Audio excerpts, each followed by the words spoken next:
첫 번째 세계는 창조신 테스카틀리포카가 다스린 제규어의 시대, 소나무 씨앗을 먹는 거인족들의 시대였습니다. 52년의 주기가 13번 되풀이되자 제규어들이 나타나서 거인을 모조리 잡아먹었습니다. 제규어들마저 서로 잡아먹어 사라지자 태양은 꺼졌고 세계는 멸망했습니다. 두 번째 세계는 바람의 신 케찰코아틀이 다스린 바람의 시대, 사람들은 콩을 먹고 살았습니다. 그러나 52년의 주기가 13번 되풀이되자 세찬 바람이 불어왔어요. 세상 모든 것이 날아가고 사람들은 나무에 매달려 원숭이로 변했죠. 태양마저 바람에 꺼져버리면서 세계는 다시 멸망했습니다. 세 번째 세계는 농업의 신 틀랄록이 다스린 비의 시대.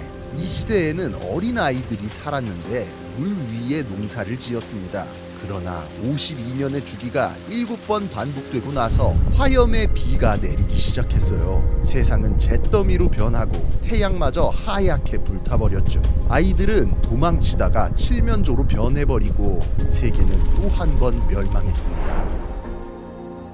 네 번째 세계는 물의 여신 찰치우틀리쿠에가 다스린 물의 시대. 52년의 주기가 12번 반복되더니 하늘이 땅으로 떨어져 물이 쏟아지기 시작했습니다. 사람들은 물고기가 되어 도망갔고 태양은 테오티와칸의 신성한 모닥불 속으로 숨어버렸어요. 52년이 지나 물이 다 빠지자 거대한 통나무에 숨어있던 한 쌍의 부부가 뚜껑을 열고 나왔습니다. 그러나 부부가 물고기를 구워 먹으려고 불을 피울 때 그만 이 연기가 하늘로 올라가 신들을 화나게 만들어 버렸습니다. 테스카틀리포카가 땅으로 내려와 부부의 목을 자르고 개로 만들어 버렸죠. 지상에는 사람이 한 명도 남지 않았습니다. 세계는 네 번째로 멸망했어요.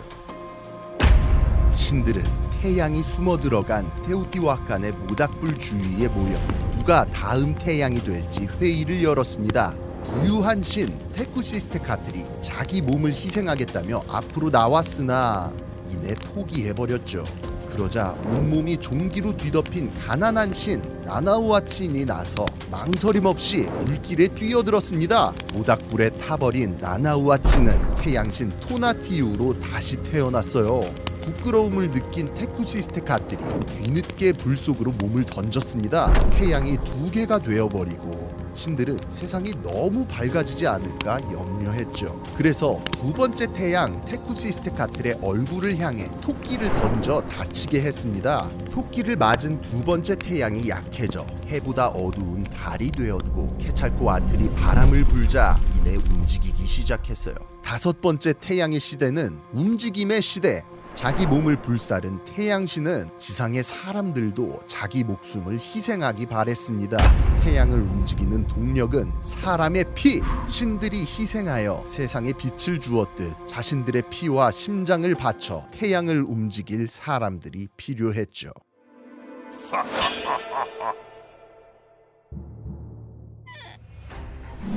다섯 번째 태양을 유지하기 위해 사람의 피를 바치는 중대한 임무는 아스틀란이라는 섬에 살던 아스테카 종족에게 맡겨졌습니다. 물의 시대가 끝나고 움직임의 시대가 시작된 지 130년, 다시 말해 52년의 주기가 두 번 하고도 절반이 지났을 즈음에 아스테카 사람들은 약속의 땅을 찾으라는 신의 계시를 받아 유랑길에 오르는데요. 약속의 땅은 선인장 위에 독수리가 앉아있는 곳, 수호신의 이름은 우이칠로포츠틀리였습니다. 여정을 출발한 지 52년째 되던 해 아스테카 사람들 앞에 빛나는 독수리가 나타났습니다. 독수리는 우이칠로포츠틀리가 보낸 전령으로 활과 화살 그리고 그물을 하사하며 아스테카라는 종족의 이름을 멕시카로 바꾸라 명했죠. 남쪽에 멕시코 중앙고원까지 내려온 멕시카인들, 그러나 그곳에 먼저 자리를 잡은 종족들은 멀리 북쪽에서 내려온 멕시카인들을 받아들여주지 않았습니다.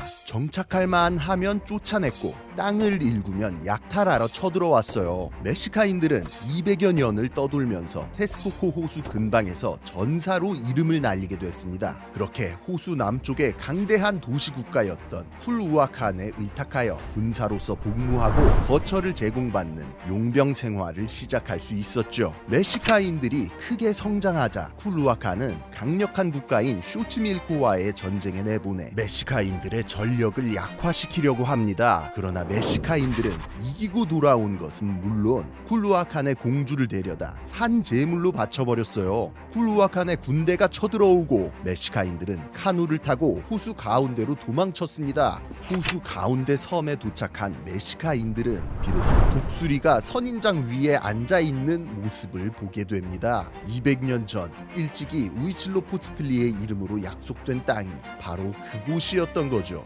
메시카인들은 그 땅의 이름을 테노치티틀란이라 정하고 신전을 짓고 정착했습니다. 이때가 서력 기원으로 1325년 훗날 제국의 중심지가 될 도시가 이렇게 탄생했어요. 테노치티틀란에 정착한 메시카인들은 맨 땅에서 다시 시작해야 했습니다. 이번엔 호수 서쪽에 있는 강대국 아스카포찰코에 의탁하고 용병으로 일했죠. 그러던 1367년 아스카포찰코가 쿨우아칸을 공격했습니다. 테노치티틀란도 용병으로 참여해 쿨우아칸을 멸망시키는데 크게 기여했어요. 패권국이었던 아스카포찰코에게 믿음직한 동맹으로 인정받은 테노치티틀란은 1375년 드디어 자기들만의 왕을 세울 수 있게 됩니다. 그러나 시간이 지나 테노치티틀란이 성장하자 아스카포찰코도 이를 경계하기 시작했습니다. 무역로를 봉쇄하며 과도한 공무를 요구하고 더 나아가 왕을 죽이기까지 했어요. 자체적인 힘을 충분히 키웠던 테노치티틀란은 호수 동쪽의 테스코코를 중심으로 분지 내외의 여러 국가들을 끌어들여 동맹군을 만들고 아스카포찰코에 맞서 전쟁을 하기로 합니다. 그리고 아스카포찰코 동맹군과 115일간의 긴 전쟁에서 결국 승리를 거두었죠. 이때가 1428년 테스코코 호수 근방의 패권은 이민족 출신의 메시카인들이 가져가게 됐습니다. 불청객이었던 메시카인들은 이제 거대한 멕시코 중앙고원의 도시들을 지배하며 그들에게서 희생제의에 필요한 포로들과 공물을 요구하기 시작했습니다. 이는 신들의 희생에 보답하여 태양을 움직이게 하려는 종교 시스템이었으며 여러 종족들을 통제하는 정치 시스템이었고 동시에 메소아메리카의 부와 물산들을 유통시키는 경제 시스템이기도 했죠. 오늘날 아스테카라고 불리는 이 정치 연맹체는 1440년 즉위한 5대 왕 모테수마 1세 때부터 끊임없는 정복 전쟁을 벌여 8대 왕 아우이초틀 때에 이르러서는 대서양과 태평양 양쪽 끝에 닿는 대국이 됐습니다. 주변 도시국가에서 희생제의에 필요한 포로들과 막대한 곡물이 징수되어 테노치티틀란으로 모여들었죠. 메소아메리카 전역에서 모인 귀한 물건들은 카누에 실려 테스코코 호수 곳곳으로 유통됐고 매일같이 열리는 시장에서는 테노치티틀란의 물길을 통해 수많은 물건들이 거래됐습니다. 소나 말 같은 동물도 없었고 바퀴도 없었던 메소아메리카에서 테노치티틀란은 인구 20만에 가까운 대도시로 성장할 수 있었죠. 이는 유라시아의 웬만한 도시들도 이루지 못한 놀라운 번영이었습니다. 그렇게 폭발적인 성장을 이루던 1502년 9대 왕 목테수마 2세가 즉위합니다.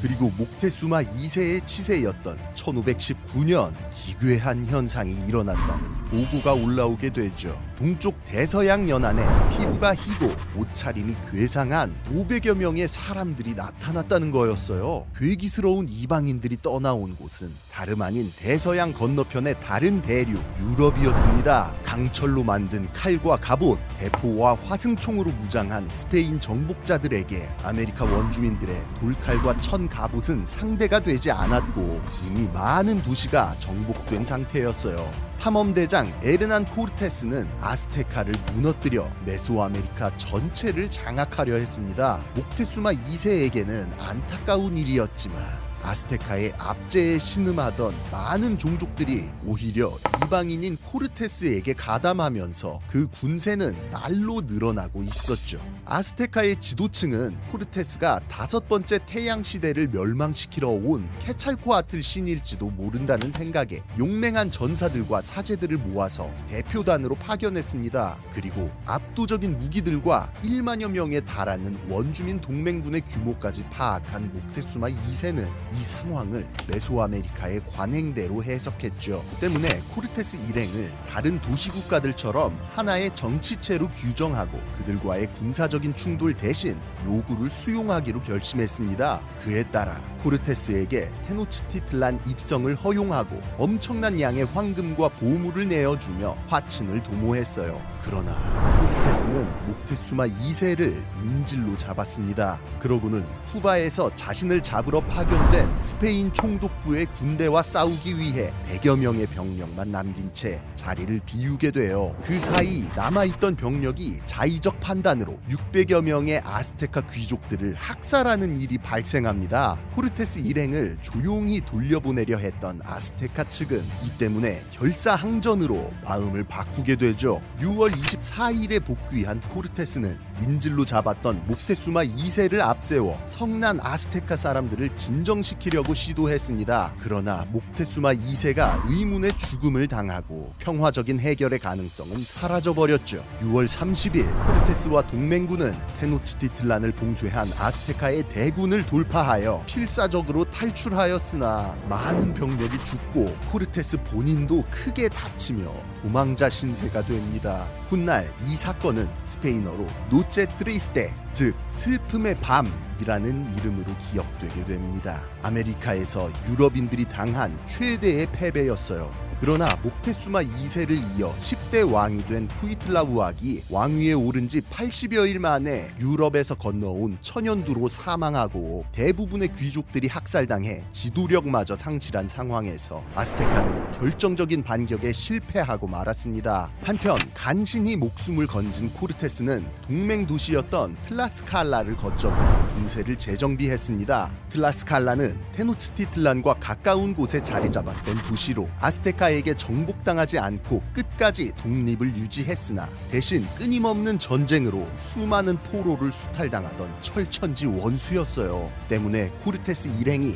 괴멸적인 패배를 당한 상황에서도 끝까지 배신하지 않고 동맹 관계를 지켰죠. 한 줌의 스페인인들 뿐이었다면 여기서 물러났겠지만 틀라스칼라를 비롯하여 아스테카에게 과도한 곡물과 포로를 바쳐야 했던 많은 도시국가들이 코르테스의 편에 남아 결정적인 변수가 되었습니다. 1521년 5월 30일 15만까지 불어난 코르테스와 동맹군들이 재차 테노치티틀란을 공격했습니다. 아스테카는 24만의 병력으로 끝까지 항전했지만 75일 만에 테노치티틀란이 함락되면서 끝내 멸망했죠. 1535년 스페인 정부는 테노치티틀란을 멕시코시티로 개칭하고 아스테카가 지배하던 메소아메리카 지역에 누에바 에스파냐 부왕령을 설치했습니다. 누에바 에스파냐 부왕령은 300여 년의 식민 지배 끝에 독립하여 멕시코가 됐죠. 아스테카의 또 다른 이름인 메시카에서 가져와 국호를 멕시코로 정하고 약속된 땅 테노치티틀란에서 나타났던 독수리와 선인장을 국가의 상징으로 정하면서 아스테카의 유산은 지금까지 이어지고 있습니다. 마야, 잉카와 함께 아메리카 대륙의 3대 문명으로 손꼽히는 아스테카, 신비로운 피라미드로 대표되는 마야나 황금으로 대표되는 잉카와 비교했을 때 아스테카는 잔혹한 전쟁과 희생제의라는 이미지로 기억되는 독특한 문명입니다. 스페인 정복자를 신으로 오해하여 허망하게 무너졌다거나 화약 무기에 천둥 같은 소리에 놀라 제대로 싸워보지도 못했다는 이야기 등으로 무지하고 나약한 문명이었다는 오해를 받기도 하고요.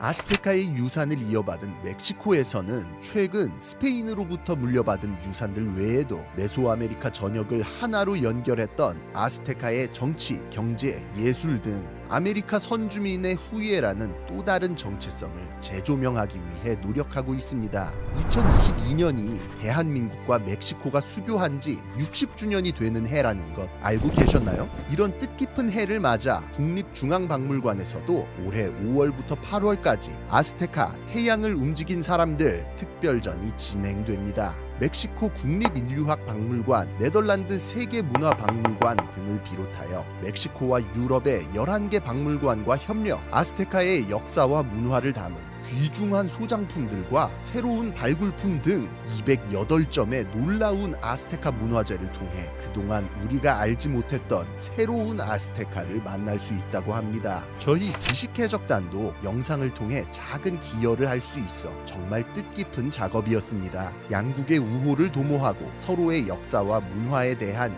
이해를 증진하는 좋은 기회가 되길 바랍니다. 많은 분들의 관람 부탁드리겠습니다. 지금까지 지식해적단의 키드였습니다. 감사합니다.